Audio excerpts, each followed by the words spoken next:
The Kansas City Chiefs suffered a crushing defeat on national TV with over 126 million people watching. It was probably the most embarrassing loss of Patrick Mahomes' career. So, what went wrong? Well, that's exactly what we're going to talk about today. Now, before we break it all down, let's be honest. This game was tough to watch. The Chiefs didn't just lose, they got completely dominated.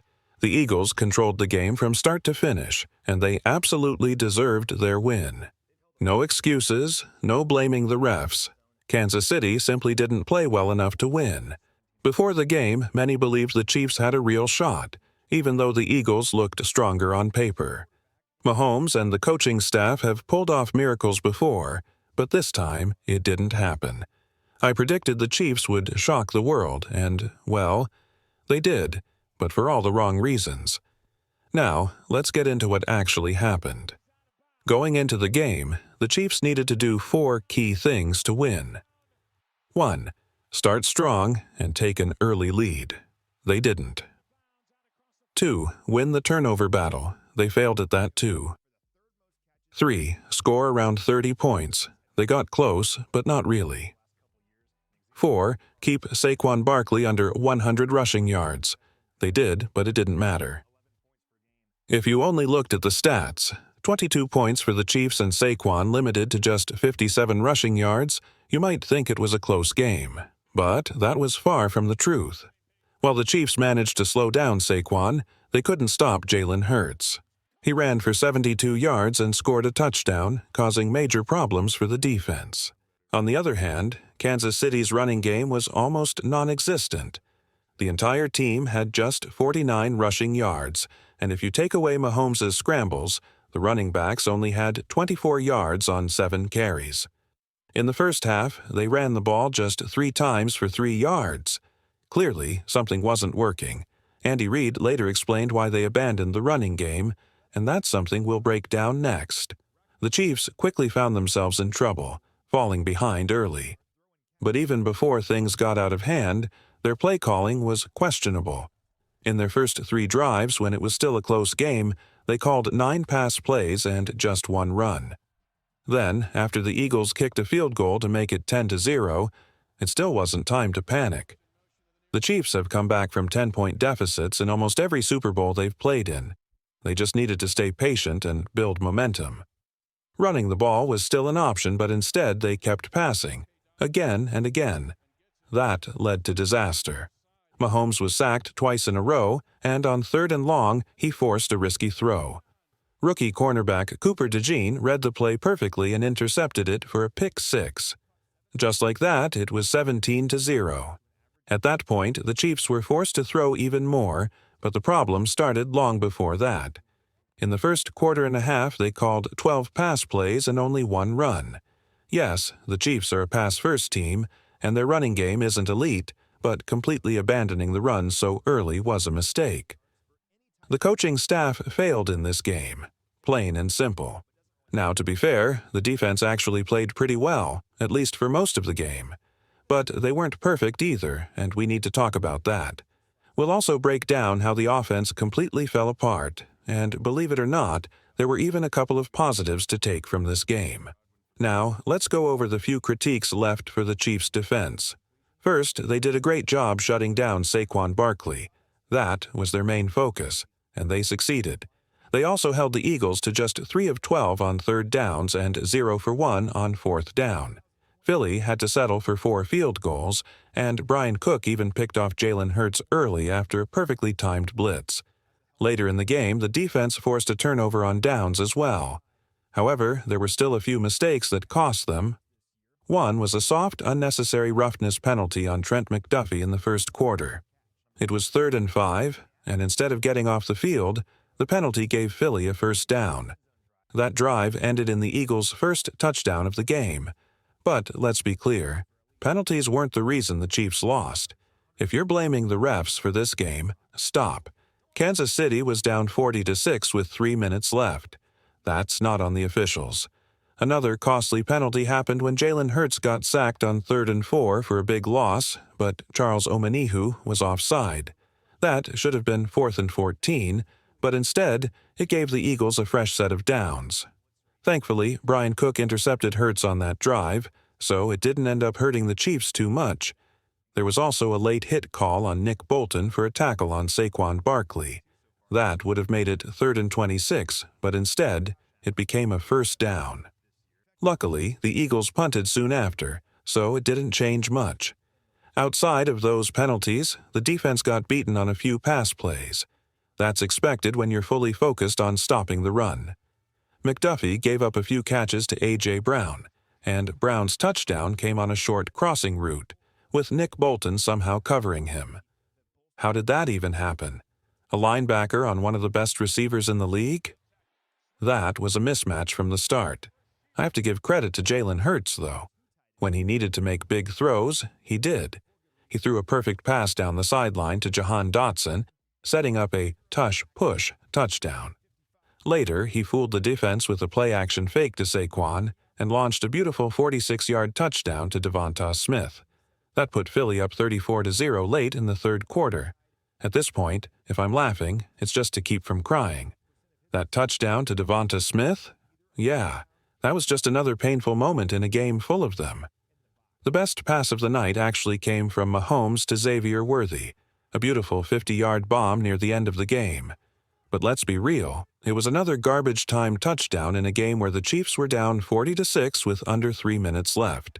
Still, if there was one bright spot, it was Xavier Worthy.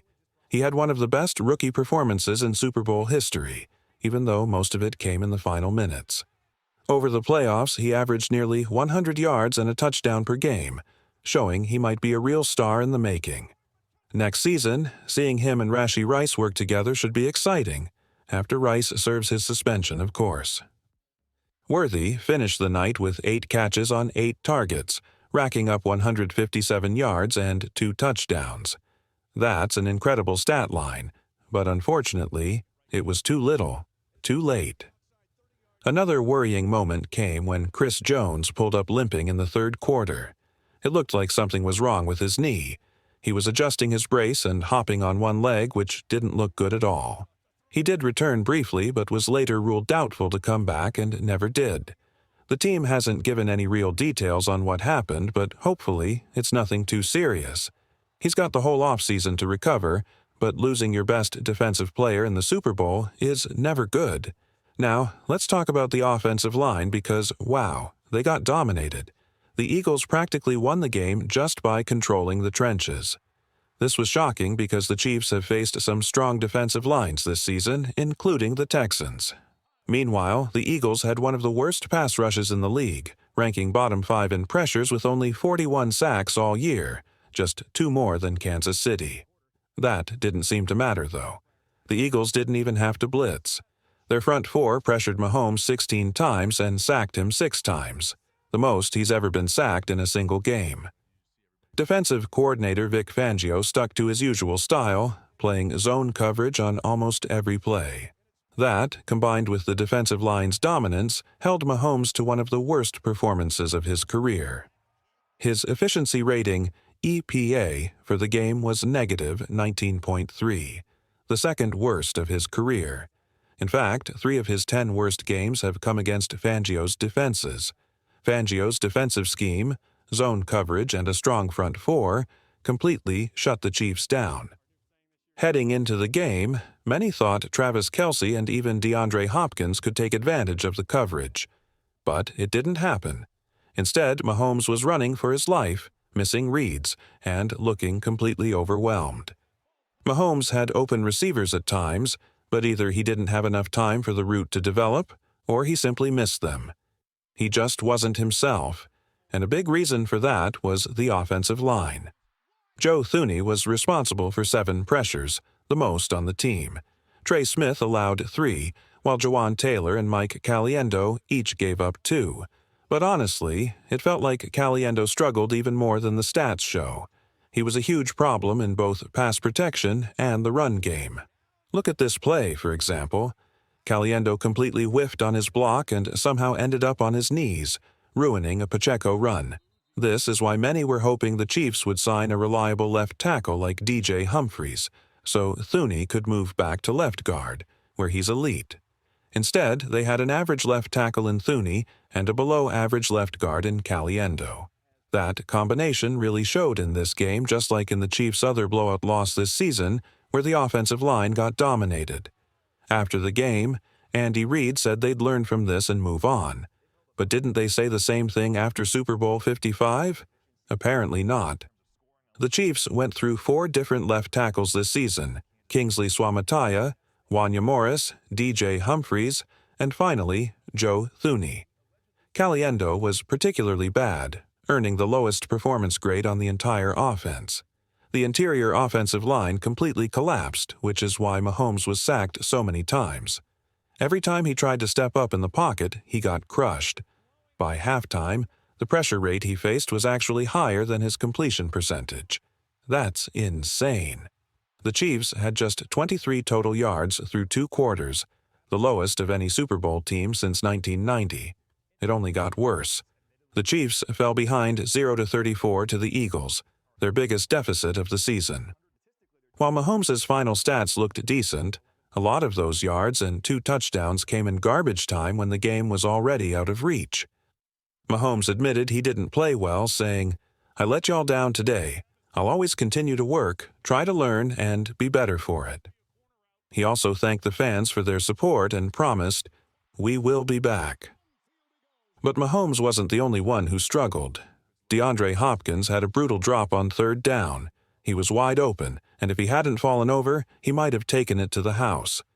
This was a rare bad game for some of the Chiefs' best players. Travis Kelce had a couple of drops early, including one on 3rd down. One of them was a tough catch, low and near his ankles, but still, these mistakes hurt the team. The Chiefs lost the time of possession battle badly, 37 minutes to 23 minutes. That's a recipe for disaster against a team as good as the Eagles. Add in 3 turnovers, and it's almost impossible to win. 1 interception was returned for a touchdown. The second gave the Eagles the ball at the Chiefs' 14-yard line, leading to an A.J. Brown touchdown. Then there was the strip sack, where Mahomes got crushed while trying to throw deep. That turnover happened early in the 4th quarter and set the Eagles up at the Chiefs' 30-yard line, leading to a field goal. That's 17 points off turnovers alone. Without those, this could have actually been a close game, if the Chiefs' offense had done anything at all. This loss was brutal, especially on the biggest stage. The Chiefs are now 3-2 in Super Bowls during the Mahomes era, but both losses were ugly blowouts. Now, the big question is, what changes will the Chiefs make? Some fans want offensive coordinator Matt Nagy fired, but does it really matter? Andy Reid calls the plays. According to a report from Jesse Newell of the Kansas City Star, Reid gives Nagy a 1- or 2-word code, which Nagy then uses to find the full play and relay it to Mahomes. That means we can't put all the blame on Nagy. This is on Andy Reid. He didn't adjust, and he got out-coached. One of the biggest surprises was that the offensive line didn't change after halftime. Joe Thuney stayed at tackle and Mike Caliendo stayed at left guard, even though they struggled badly. The only offensive lineman who had a solid game was Creed Humphrey, who allowed 0 pressures. The Chiefs were out-coached, outclassed, outperformed, and out-executed.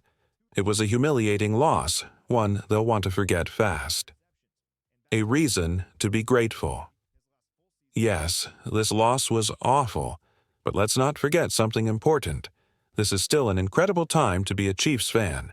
The team has made 7 straight AFC championship games. They've been to 5 Super Bowls in 6 years and won 3. That's a dynasty.